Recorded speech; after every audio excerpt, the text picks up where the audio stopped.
So let's say hi everyone. Hi everybody. This is Mark. Hi. And I'm Stu. And we know each other through 928s, don't we? Porsche cars. That's right. That's where we met. It's only about 20 years. Do you still have your magnificent Porsche 928 GTT? No, sadly. No? Sadly, no. Come on. I didn't want to sell it, but I wasn't driving it. And it wasn't doing it any good, so I sold it to another enthusiast. Right, it's in a good home. It's in a good home. I've had two 928s as well and sold them both, and 4 other Porsches as well. But today, we're going to drive in 2 cars. You're going to show me this magnificent beast. What are we in today? We're in a P100D. Porsche? Tesla P100D. Oh, Tesla. So it's a P100D, which means that it's got Ludicrous mode. Dual motors. Dual motors. And so what sort of power do these? Well, 500 and something. Well, yeah, I got to think about it. No, I'm not sure about it. 500 kilowatts, 700 horsepower. Yes, 700 horsepower, 500 kilowatts. 700 horsepower. Yeah. And 2 tons, 2.2 tons. 2.2 tons. Masses of torque, though, I believe. You're probably going to show me in a little while. Mm-hmm. Let's go for a drive. Sounds good.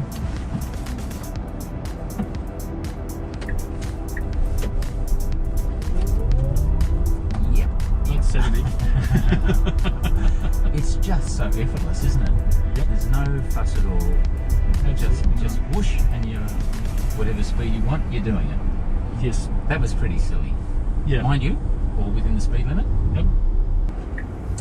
So this is not your regular Tesla. No, mine's in for its 4-year service. So 4 years of driving electric, and this is the loaner car, which is nice. It's nice. So how has the experience been overall? I love it. Never going back to petrol. Never going back to petrol. The sad thing is that it is ruined. Driving these has ruined my appreciation for a lot of other petrol cars. I used to take a lot more joy in other high performance cars than I do now, and this is sadly knocked some of that around. You also ride big capacity motorcycles too. Yeah. So from a performance viewpoint, this thing as well is. This is faster than my bike. And that's an 1100cc. Yeah. Motorbike. So yeah, and it's so accessible too. It's just squeeze and go. Whereas the bike takes your full attention to do anything like that. Yeah, well, we're driving this now. It's in. I mean, this is in Ludicrous mode right now. And once you're used to the throttle response, it's actually really docile. Like, it's docile as anything. If you tap it, right, the thing that really impressed me about them from the very first one I drove, which was the Roadster, was the throttle response and the engine braking, which is the regen, right? So it's recharging the battery, but it feels like engine braking in a manual. Because I've never been a fan of automatics, and so you would think, oh, driving electric, there's no gears, it's going to feel like driving an automatic. It doesn't. It doesn't at all. I mean, it's easy to drive like an automatic, but it responds like a manual. When you back off, the car slows down, so you can balance the car through corners quite nicely. Yeah. Watching out for the bush turkey. The bush turkeys, which we have here. So from this downhill, so I know it'll be exactly the same up or down. It's pretty well. Behind, right. Okay, so we're stopped. Stopped. Are we just full? That was 120. Yeah, just. Yeah.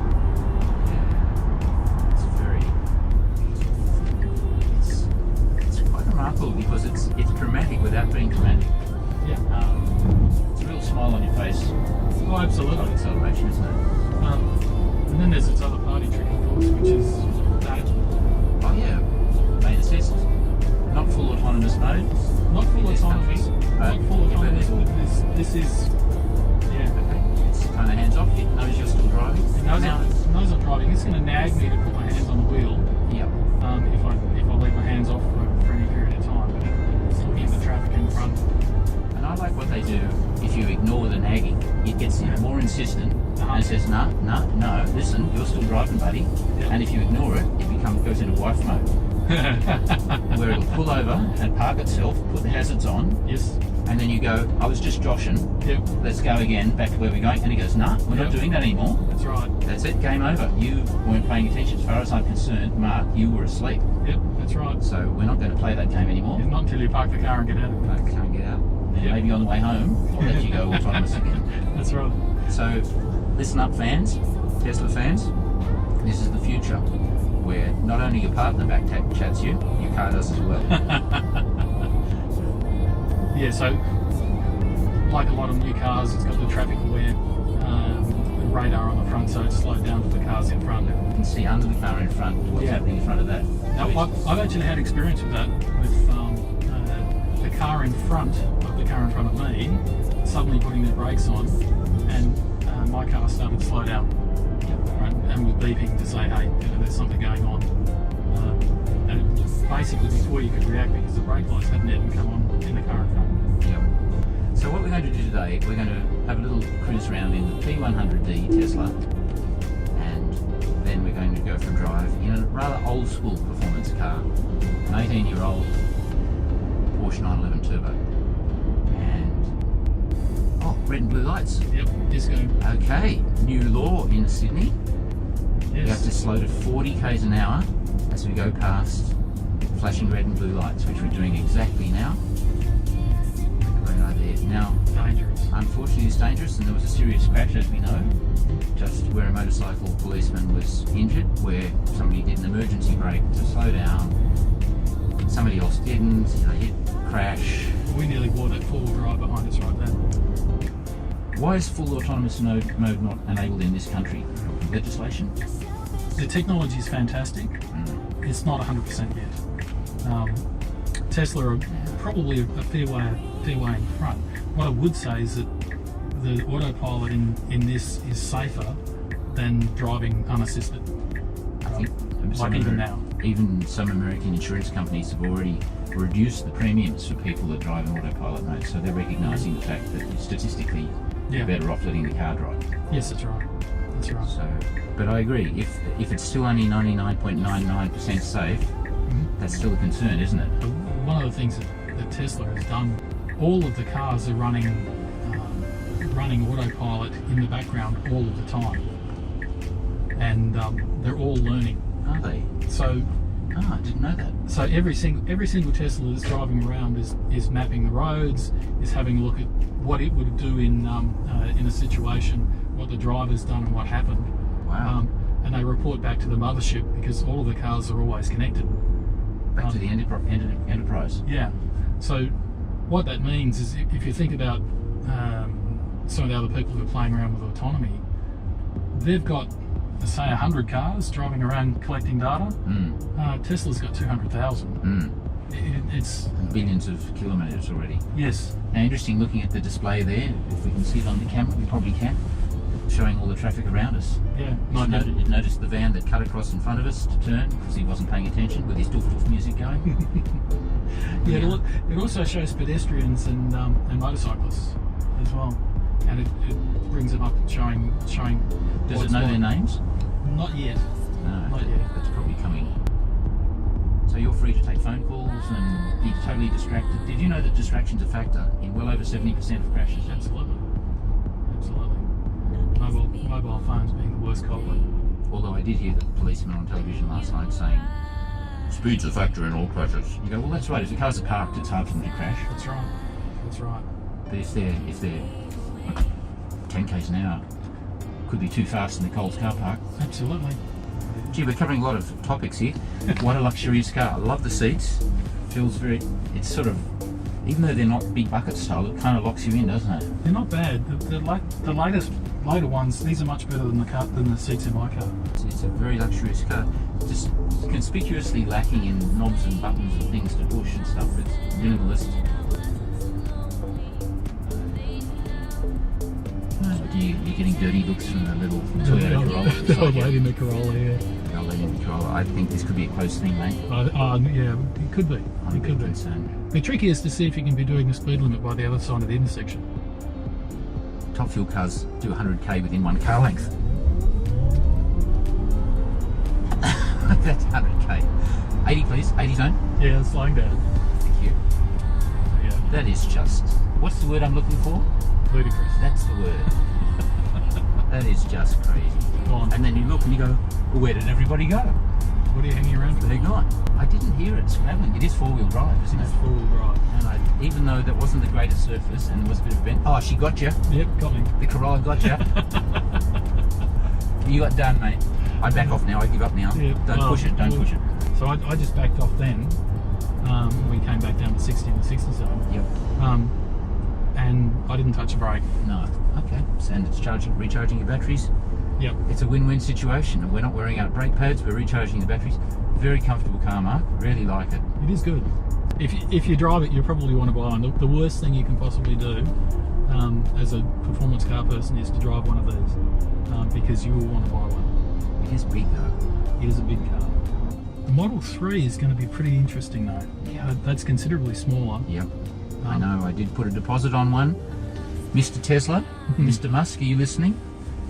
2015, I put my deposit down before you even announced the launch of it. And then I heard that they're not going to be making right-hand drive ones for at least probably end of this year at the very earliest. Yeah, We're now 5 years is a long time to wait for any car, so I'm sorry. Yeah, the Model 3 Performance, that's a 3.5 second car, which is pretty impressive. I reckon that's about where my turbo is. We're going to find out a bit later on. Probably. Well, this is like an American YouTube video. We've seen lots of them, ludicrous mode, people laughing, except we're on the wrong side of the road. That's intentional because in Australia, that's where we are, mate.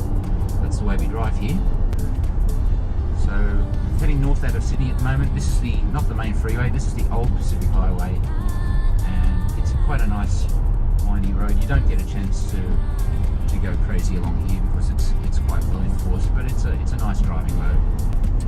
And what we are noticing is, you're right, despite being such a heavy car, it's staying very flat through these sweeping winds. Yeah. It is totally effortless. I'm not getting the sports car-y type feedback you get. Vroom, vroom, down change, double shuffle, trail brake in, that kind of thing. It seems like you're not trying, but from this side, it's all about driving. Right? You absolutely feel it's actually a lot of fun. Right? It is really responsive. The car is doing exactly what you want. Very precise steering. Absolutely precise. There's probably not as much feedback through the wheel as with some of the more sporty cars. I'm impressed by the lack of tyre and road noise coming through, because without an engine sound at all, even when you're on it, you'd expect all the other noises to be really evident, and yet it's still pretty quiet. Not bad. Very good lateral grip there. That's really good. I mean, I could push that a lot harder. No, that's just keep it flowing. That's in the spirit of the car. Yeah. One of the things that my wife was complaining about was the lack of warning if you're about to accelerate. So it can be, you have to be considerate of your passenger because the response is just instant. You can pin their head against the seat and hurt their neck. One of those. But this corner is one of my favourites. Yeah, right, you can feel that loading up, a little bit of squeal. Yeah, that's beautiful. That bike. Change lanes. Yeah, it's a beautiful corner, that one. It'll be a lot more theatrical in the turbo later on. not necessarily any quicker, but more theatrical. For changing tyre sizes and so on. Just so you know. Pie in the sky. It's lunchtime, Mark. Sounds good. No beers. No beers. Absolutely not. And the motorbikes are here. So in Australia, these cars are quite expensive, aren't they? Yeah, they're not cheap. This is over 200,000 this car. Brand new would be under 200. Which Luxury car taste doesn't help. conversion factor 1.4. So in US dollars terms, that's 140,000 US. Yeah, quite a lot. Tesla. Well, that beats the Porsche, hands down. That for a start. Well, yeah, you know the cars that I've been driving, and this is the most practical car that I've ever had. Oh, not a lot of space there. Not a lot. You lose a bit. The earlier cars have basically a hole that goes all the way here, and then all the way underneath up to the dash, because there's no motor in the front for the four-wheel drive, and there's no massive air filter for bio-attack mode. But This one being the dual motor, all powerful, all conquering. yeah, but all of the cars now look like this because of the HVAC that they've got with the big air filter in them. Okay, for when the nuclear holocaust comes, Yeah, you be safe. I've used it when we were driving through a smoky area, like with bushfires, and it's really good because it just filters out everything.